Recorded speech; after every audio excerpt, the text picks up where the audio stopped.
बिस्मिल्लाहिर्रहमानिर्रहीम। अस्सलाम वालेकुम व्यूअर, क्या हाल है? उम्मीद करती हूँ आप सब खैरियत के साथ होंगे। आज आपकी खिदमत में हाजिर हैं एक न्यू टॉपिक के साथ। वीडियो शुरू करने से पहले मैं आपसे रिक्वेस्ट करूँगी कि अगर अभी तक आपने चैनल को सब्सक्राइब नहीं किया तो प्लीज़ चैनल को सब्सक्राइब कर लें और बेल के आइकन को प्रेस कर लें ताकि आने वाली सारी इन्फॉर्मेटिव वीडियो आसानी के साथ आपके पास पहुँच सके। आज मैं आप लोगों के साथ जो डिस्कस करने जा रही हूँ वो स्टूडेंट का पर्सनल लोन है। जी हाँ, वो तालिब इल्म जो हायर एजुकेशन हासिल करना चाहते हैं, जो अच्छी तालीम हासिल करना चाहते हैं, तो उनके लिए एक बेहतरीन ऑप्शन है, एक बेहतरीन ऑफ़र एमसीबी बैंक की तरफ से है कि वो लोग अगर लोन लेना चाहते हैं अपनी हायर एजुकेशन के लिए तो वो एमसीबी बैंक की तरफ आएँ और स्टूडेंट पर्सनल लोन अवेल करें। This product has been developed to offer the financial assistance to the student enrolled in the higher education program. Currently, MCB Bank has formed a partnership with the Lahore University of Management Sciences and to offer the student personal loan to all the MBAs and executive MBA student of the universities. यानी कि वो ये कह रहे हैं कि जो lumps university है और MCB बैंक ने एक फॉर्म ऑफ पार्टनरशिप का इंट्रोड्यूस कराई है कि इस जो यूनिवर्सिटीज़ लम्स यूनिवर्सिटीज़ के जितने भी स्टूडेंट हैं जो MBA करते हैं या MBA एग्जेक्टिव करते हैं इसी यूनिवर्सिटी से, तो उनको जो है पार्टनरशिप की बिहाफ के ऊपर लोन दे सकता है बैंक। जी हाँ, लम्स यूनिवर्सिटी के जो स्टूडेंट हैं वो अगर लोन लेना चाहते हैं अपनी हायर एजुकेशन के लिए या MBA करना चाहते हैं या MBA एग्जेक्टिव करना चाहते हैं तो उनके लिए उनको पैसों की ज़रूरत है, तो वो MCB से स्टूडेंट पर्सनल लोन ले सकते हैं।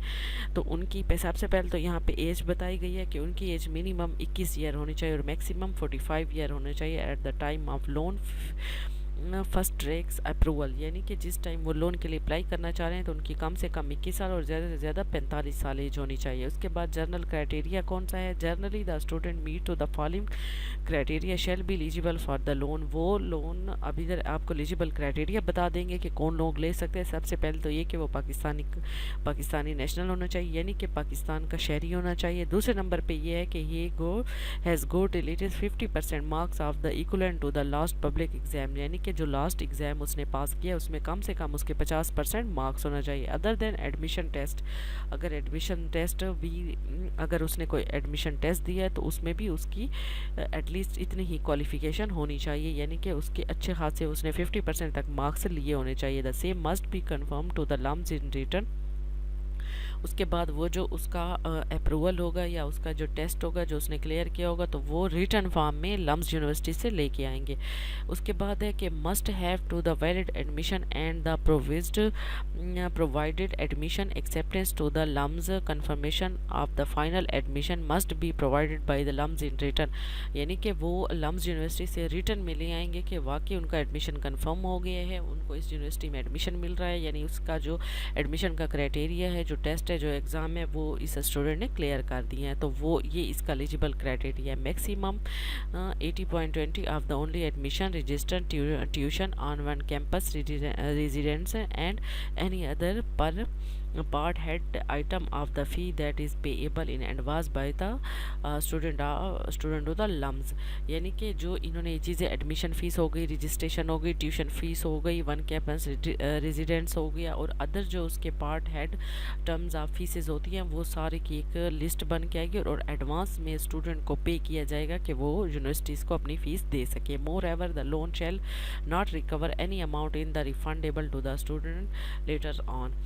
उसके बाद है लोन अमाउंट कितनी है? लोन अमाउंट यानी कि 1 मिलियन तक स्टूडेंट को लोन मिल सकता है, यानी कि 10 लाख तक एक स्टूडेंट लम्स यूनिवर्सिटी के बिहाफ़, यानी कि लम्स यूनिवर्सिटी का स्टूडेंट है तो वो एक 1 मिलियन के लिए 1 मिलियन तक का लोन MCB बैंक से ले सकता है स्टूडेंट लोन।